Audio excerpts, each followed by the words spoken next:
నమస్తే, నేను Chandana. Welcome to Great Andhra. ఇప్పటి వరకు ఉన్న టాప్ స్టోరీస్ చూద్దాం. ఆ ఒక్కడిని కదిలించకపోయిన టీడీపీ, గ్రౌండ్ లెవెల్లోకి వైసీపీ, పిన్నెల్లిని రెచ్చగొడుతున్న జూలకంటి. గెలుపుపై కాదు, షర్మిల లెక్కలే వేరు. ఉత్తరాంధ్రలో జనసేన ఆశలు ఇవే. కూటమి సర్వశక్తులు ఒడ్డిన ఆ ఒక్కడిని ఏమీ చేసుకోలేకపోయింది. ఢిల్లీ వేదికగా తమ పలుకుబడంతా ప్రయోగించినా ఆయన మాత్రం ఎన్నికల ప్రక్రియ నుంచి తప్పించలేకపోయింది. కూటమి పలుకుబడి కంటే తానే శక్తివంతుణ్ణి అని నిరూపించుకున్న ఒకే ఒక్కడు ఏపీ ప్రభుత్వ ప్రధాన కార్యదర్శి జవహర్ రెడ్డి. ఎన్నికల ప్రక్రియ మొదలైనప్పటి నుంచి కూటమి ప్రధానంగా ఇద్దరిని టార్గెట్ చేసింది. ఆ ఇద్దరు సిఎస్, డీజీపీ. ఈ ఇద్దరు ప్రధాన అధికారుల్ని తప్పిస్తే తమ ఇష్టం వచ్చినట్టు ఎన్నికలను నిర్వహించుకోవచ్చని కూటమి వ్యూహం. అసలు బీజేపీతో పొత్తు పెట్టుకున్నదే వ్యవస్థల సహకారం కోసమని టీడీపీ నేతలు బాహాటంగా చెప్తున్నారు. ఎన్నికల షెడ్యూల్ మొదలైన తర్వాత పలువురు ఐఏఎస్, ఐపీఎస్ అధికారుల్ని కేంద్ర ఎన్నికల సంఘం మార్చేసింది. దీంతో పొత్తు ఫలాలు దక్కుతున్నాయని ముఖ్యంగా టీడీపీ నేతలు సంబరపడ్డారు. మరోవైపు సీఎస్, డీజీపీలను మార్చాల్సిందే అంటూ AP BJP chief Daggubati Purandeswari కేంద్ర ఎన్నికల సంఘానికి లేఖ రాశారు. అయినప్పటికీ ఫలితం లేకపోయింది. ఇదే సందర్భంలో వాలంటీర్ల ద్వారా ప్రతి నెల పింఛన్ల పంపిణీ ఆగిపోయింది. ఈ ఎపిసోడ్లో కూటమిని దోషిగా నిలబెట్టడంలో ప్రధానంగా సీఎస్ జవహర్ రెడ్డి కీలక పాత్ర పోషించారని కూటమి నేతల ఆరోపణ. అంతా కూటమి నేతల ఫిర్యాదు, సూచనల మేరకే సామాజిక పింఛన్ల పంపిణీ చేస్తున్నామని ఈసీ, సీఎస్ తెలివిగా చెప్పారు. ఇందుకు ఆధారాలను తమ దగ్గర పెట్టుకుని వ్యూహాత్మకంగా నడుచుకున్నారని టీడీపీ ఆరోపణ. ఈ క్రమంలో ఎన్నికలకు 5-6 రోజుల ముందు డీజీపీ మార్పు జరిగింది. పనిలో పనిగా సీఎస్ను కూడా మారుస్తున్నారని, ఇదిగో అదుగో అంటూ ఎల్లో మీడియా విస్తృతంగా ప్రచారం చేస్తుంది. సీఎస్ బదిలీ కేవలం పచ్చ మీడియాలో తప్ప వాస్తవంలో కాదని ప్రజలు అనుకునే పరిస్థితి. ఎట్టకేలకు ఎన్నికలు ముగిశాయి. అధికార యంత్రాంగానికి బాస్ అయిన సీఎస్ను మార్చకపోవడం వల్ల ఎన్నికల్లో వ్యవస్థల సహకారం ఆశించిన స్థాయిలో లభించలేదన్నది టీడీపీ ఆక్రోశం. అలాగే సీఎస్ నివేదికల ఆధారంగా ఈసీ నిర్ణయాలు తీసుకోవడం కూడా టీడీపీకి ఏమాత్రం రుచించడం లేదు. తాము ఎన్ని రకాలుగా ప్రయత్నించినా సీఎస్ను కదిలించలేకపోయామంటే ఆయన ఎంత శక్తిమంతుడు అర్థం చేసుకోవాలనే అభిప్రాయం వ్యక్తమవుతోంది.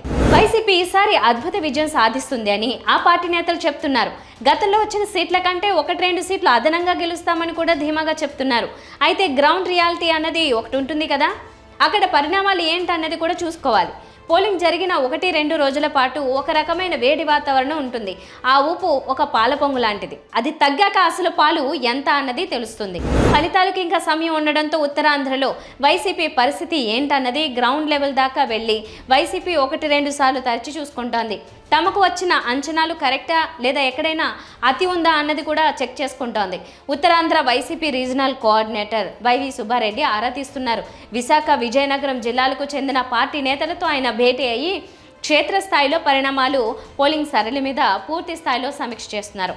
వైసీపీకి ఈసారి విశాఖలో సీట్లు కొత్తగా జత కలుస్తాయని, అయితే విశాఖ రూరల్లో కొన్ని సీట్లు కోల్పోతారని ఒక జనరల్ ఒపీనియన్ ఉంది.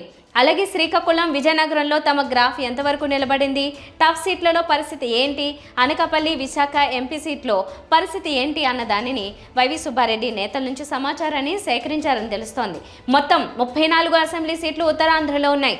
ఇందులో మెజార్టీ సీట్లు వైసీపీ గెలుస్తుందని ఆ పార్టీ నేతలు ధీమా వ్యక్తం చేస్తున్నారు. ఈ ఎన్నికలు పల్నాడు పాలిట శాపమయ్యాయి. మళ్లీ గొడవలు పురివిప్పాయి. రాజకీయ నాయకులు తమ స్వార్థం కోసం ప్రజలతో ఆడుకుంటున్నారు. నాయకుల ఆగడాలకు పోలీసు యంత్రాంగం వంతపాడుతోంది. తమకు అనుకూలమైన పోలీస్ బాసులు వస్తే ప్రత్యర్థులపై రాజకీయంగా పైచేయి సాధించడానికి ప్రయత్నిస్తున్నారు. పల్నాడు ఎస్పీగా బిందుమాధవ్ బాధ్యతలు తీసుకోగానే టీడీపీ నేతల్లో ఉత్సాహం కనిపించింది. టీడీపీకి పల్నాడు పోలీస్ బాస్ వత్తాసు పలకడం వల్లే హింసకు దారితీసిందనే విమర్శలు వెల్లువెత్తుతున్నాయి. అందుకే పల్నాడు ఎస్పీని సస్పెండ్ చేశారు. ఈ నేపథ్యంలో మాచర్ల సిట్టింగ్ ఎమ్మెల్యే పిన్నెల్లి రామకృష్ణారెడ్డిని రెచ్చగొట్టేలా టీడీపీ అభ్యర్థి జోలకంటి బ్రహ్మారెడ్డి వ్యవహరిస్తున్నారనే విమర్శలున్నాయి. పల్నాడులో ఘర్షణ వాతావరణానికి ఫుల్ స్టాప్ పెట్టేందుకు పిన్నెల్లి బ్రదర్స్ అక్కడి నుంచి హైదరాబాద్కు వెళ్లారు. కానీ జోలకంటి మాత్రం ఎలాగైనా రచ్చ పెట్టుకోవాలనే తహతహలాడుతున్నారు అని ప్రత్యర్థులు విమర్శిస్తున్నారు. పిన్నెల్లి బ్రదర్స్ ను తాలిబాన్లతో జోలకంటి పోల్చారు. పిన్నెల్లి రామకృష్ణారెడ్డి దగ్గరుండి ఈవీఎంలు ధ్వంసం చేయించారని ఆయన ఆరోపించారు. మాచర్లలో చోటు చేసుకున్న ఘర్షణలు, అలాగే అవినీతిపై సిట్టింగ్ జడ్జితో విచారణకు తాము సిద్ధమని మీరు సిద్ధమా అంటూ పిన్నెల్లికి ఆయన సవాల్ విసిరారు. భయపెడితే భయపడడానికి ఇక్కడ సిద్ధంగా ఎవరూ లేరని పిన్నెల్లిని కవ్వించేలా జూలకంటి మాట్లాడారు. పిన్నెల్లి సోదరులకు ప్రజాస్వామ్యం అంటే గౌరవం లేదు, అసలు దాని గురించి తెలియదని జూలకంటి తన మార్క్ విమర్శలతో రెచ్చగొట్టేందుకు ప్రయత్నించారు. మాచర్ల మీ తాత జాగీర్ కాదని తీవ్రంగా బ్రహ్మారెడ్డి హెచ్చరించడం గమనార్హం. నాయకుల మాటలే మాచర్లలో మంటలు రేపుతున్నాయి. పిన్నెల్లి బ్రదర్స్ రియాక్షన్ ఎలా ఉంటుందో చూడాలి.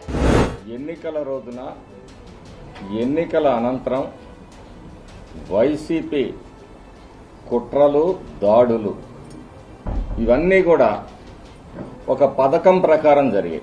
అంబేద్కర్ రాజ్యాంగాన్ని ఖూనీ చేస్తూ నీ ఇష్టం వచ్చినట్టు కులాలని వాడుకునే ప్రయత్నం చేస్తా ఉన్నారు. ఈరోజు కండ్లకుంటలో కానీ, కొత్త పుల్లారెడ్డిపురంలో కానీ, రెంటాలలో కానీ, పాలవాయి గేట్లో కానీ నువ్వు దగ్గరుండి ఈవీఎం పగలగొట్టించావు. నువ్వు బూతుల్లో దూరి అక్కడ అగ్గికి ఆజ్యం పోసావు. నువ్వు చేసింది కప్పిపుచ్చుకోవడానికి ఒక తాలిబాన్ లాగా, ఒక టెర్రరిస్ట్ లాగా బయట నుంచి జనాల్ని దించి పొరుగు రాష్ట్రాల నుంచి మొహాలకి గుడ్డలు కట్టి ప్రజల మీద దౌర్జన్యం చేయించిన వ్యక్తివి నువ్వు.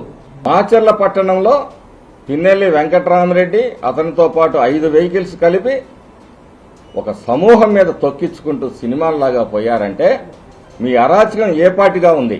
ఇక్కడ పోలీసు వ్యవస్థ ఏ విధంగా ఉంది? నువ్వు తప్పు చేయకపోతే నువ్వెందుకు పారిపోయావు? ఎన్నికల్లో పోటీ చేసిన అభ్యర్థులు ఎవరైనా తమ గెలుపుపై లెక్కలేసుకుంటుంటారు. ఏ ప్రాంతంలో తమకు అనుకూలంగా ఓట్లేసి ఉంటారో ఆరా తీయడం సర్వసాధారణం. కానీ ఏపీ కాంగ్రెస్ అధ్యక్షురాలు షర్మిల ఎన్నికల లెక్కలు వేరు కదా. కడప లోక్సభ స్థానం నుంచి ఆమె కాంగ్రెస్ తరపున బరిలో నిలిచారు.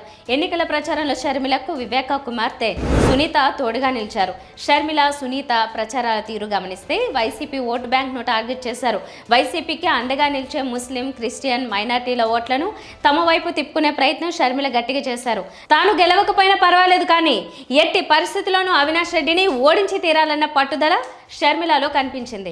వైసీపీ ఓటు బ్యాంక్ను చీల్చి తద్వారా టీడీపీకి రాజకీయ ప్రయోజనం కలిగించేందుకు అన్ని రకాల అస్త్రాలను షర్మిల ప్రయోగించారు.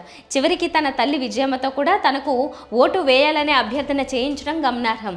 ఎన్నికల ప్రచారానికి చివరి గంటలో రాహుల్ను కడపకు తీసుకురావడం వెనుక ముస్లిం ఓటర్లలో చీలిక తెచ్చే ప్రయత్నం కనిపించింది. కాంగ్రెస్కు ముస్లిం, క్రిస్టియన్ల ఓట్లు బాగా పడ్డాయని షర్మిల అనుకుంటున్నారు. అలాగే ఎంపీ విషయానికి వస్తే కొద్దో గొప్ప క్రాస్ ఓటింగ్ జరిగిందనే మాట వినిపిస్తోంది. ఈ పరిణామాలన్నీ తన గెలుపు కంటే అవినాష్ ఓటమికి దారితీస్తాయని షర్మిల బలంగా విశ్వసిస్తున్నారు. తాను గెలుస్తానని షర్మిలకు ఏమాత్రం నమ్మకం లేదు, కానీ వైసీపీని ఓడిస్తాననే ధీమా ఆమెలో ఉంది. ఎన్నికల్లో షర్మిల లెక్కలే వేరైన చర్చకు తెరలేచింది. జనసేన ఉత్తరాంధ్రలో ఈసారి పొత్తులో అయినా 3 ఉమ్మడి జిల్లాలలో తన ప్రాతినిధ్యం ఉండేలా చూసుకుంది.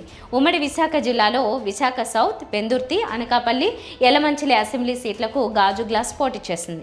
విజయనగరం జిల్లాలో నెల్లిమర్ల సీటు, ఉమ్మడి శ్రీకాకుళంలో పాలకొండ అసెంబ్లీ సీటుకు పోటీ చేసింది. ఉత్తరాంధ్రలో మొత్తం 34 అసెంబ్లీ సీట్లు ఉంటే 6వ వంతు సీట్లకు జనసేన పోటీ పడింది. ఇందులో జనసేన కనీసంగా 5 సీట్లను గెలుచుకుంటామని లెక్కలు వేసుకుంటోంది. ఉమ్మడి విశాఖలో 4, విజయనగరంలోని నెల్లిమర్ల సీట్లు ఎటు నుంచి ఏమి జరిగినా గాజు గ్లాస్లోకి వచ్చి పడతాయని ఆ పార్టీ అంచనా వేసుకుంటోంది. ఎందుకో పాలకొండ విషయంలో కొంత డౌట్ పడుతోంది అంటున్నారు. పాలకొండ ఎస్టీ సీటుగా ఉంది. ఇక్కడ 2 సార్లు వరుసగా వైసీపీ విజయం సాధించి హ్యాట్రిక్ దిశగా పరుగులు పెడుతోంది. మిగిలిన చోట్ల చూస్తే వైసీపీ ఇప్పటికీ ఒక్కసారే గెలవడం, పైపెచ్చు అవి టీడీపీకి, జనసేనకు బలమైన ఓటు బ్యాంక్ కలిగినవిగా ఉండడంతో వైసీపీని ఓడించి మరీ సీట్లు పట్టుకెళ్తామని జనసేన భావిస్తోంది. అలా ఉత్తరాంధ్రలో 6 సీట్లు గెలవడం అంటే 84% ఫలితాన్ని సాధించినట్లే అని అంటున్నారు. ఈ సీట్లలో 4 జనసేనకు అండగా నిలిచే బలమైన సామాజిక వర్గం మద్దతు కూడా ఉండడంతో గాజు గ్లాస్ పార్టీ ఈ సీట్ల మీద ఆశలు ఎక్కువగా పెట్టుకుందని అంటున్నారు. అయితే ఈ సీట్ల విషయంలో వైసీపీ కూడా గట్టిగానే పట్టు మీద ఉంది. ఇందులో తాము గెలిచి చూపిస్తామని అంటోంది. ఓట్ల బదిలీ సరిగ్గా సాగలేదని, అందువల్ల వైసీపీని ఓడించడానికి జనసేన బలం ఏమాత్రం సరిపోదని ఆ పార్టీ వాదనగా ఉంది. ఎవరిది నిజం అన్నది జూన్ 4న వచ్చే ఎన్నికల ఫలితాలు తప్పనిసరిగా నిరూపించాల్సి ఉంది. ఇది ఇవాల్టి టాప్ స్టోరీస్. మరిన్ని అప్డేట్స్తో కలుద్దాం. నమస్తే.